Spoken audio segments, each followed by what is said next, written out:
Итак, всем привет, дорогие друзья! Сегодня вы узнаете в этом видео нечто невероятное. Я думаю, кто в курсе уже знают и наслышан, что совсем скоро заканчивается этап особого рынка, когда биткоин в скором времени приобретет коррекцию и будет, естественно, падать в цене. И все инвестора, люди, которые владеющие огромнейшей долей биткоина, будут продавать его. И тем самым многие инвесторы перейдут в альткоин, в этот рынок. И тогда, дорогие друзья, осталось уже совсем немного, произойдет памп очень многих криптовалют. По неким моим ожиданиям, VeChain, XRP, Tron и Cardano будут иметь повышение в 200-300%.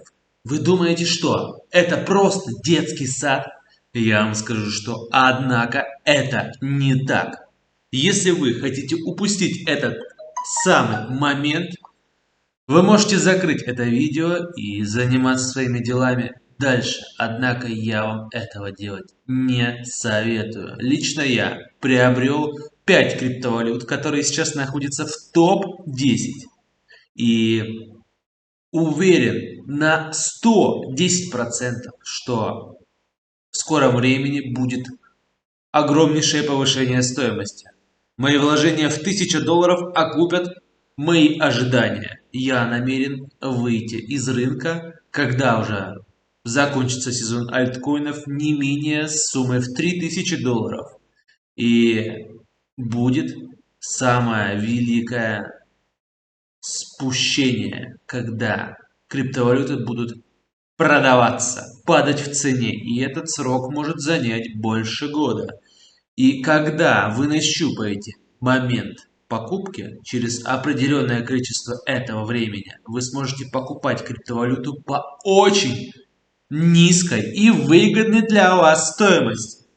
Здесь и состоит стратегия, чтобы на конце медвежьего рынка приобрести криптовалюту, получить эти самые 200-300%, продать ее и переждать. Ни в коем случае на нисходящем тренде я вам не советую входить в рынок. Вы имеете все шансы слить свои заработанные деньги.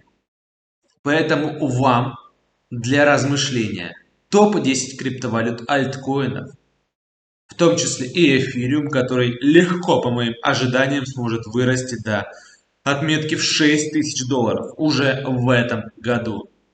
Принимать решения исключительно вам. Ну а теперь пока. До скорых встреч, друзья. Only one man in a million really understands, and it's a tax on people that have had faith in their currency that the government's issued.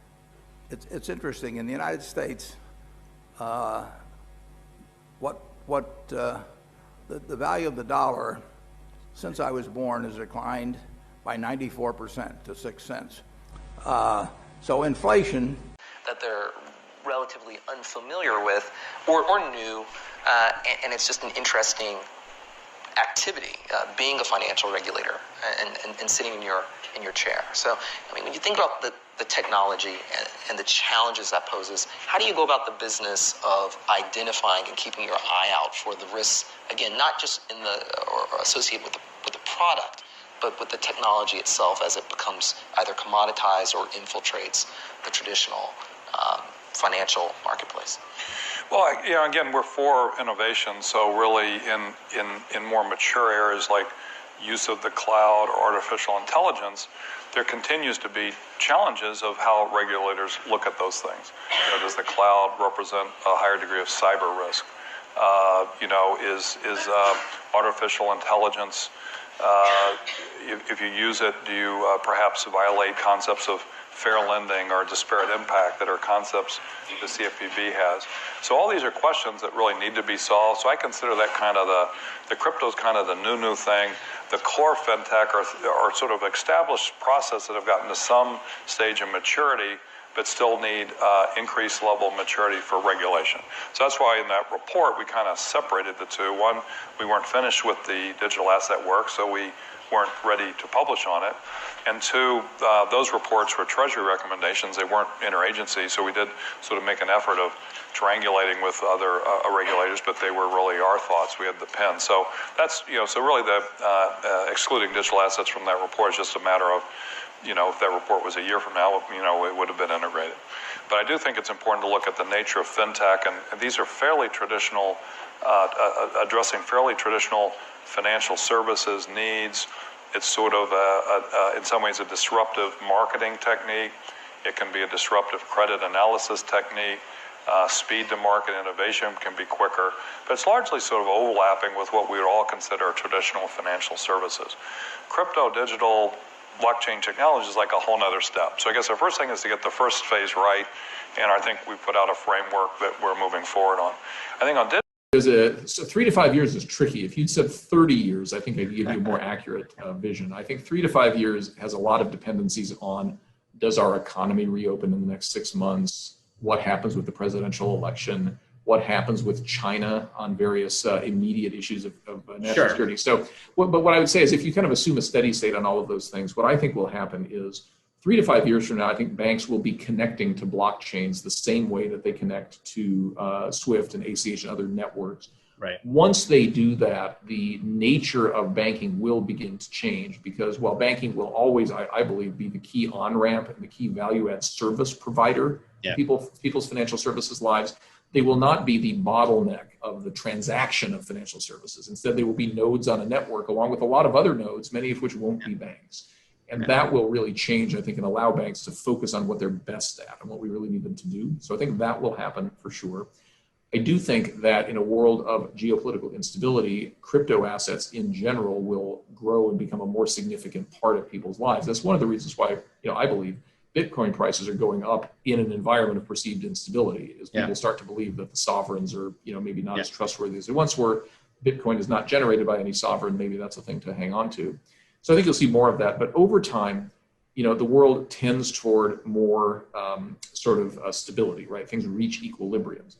And so since decentralized things are more stable than centralized things, I would predict that the movement that started 200 years ago with the first Bank of the United States, a movement toward more decentralization, will continue.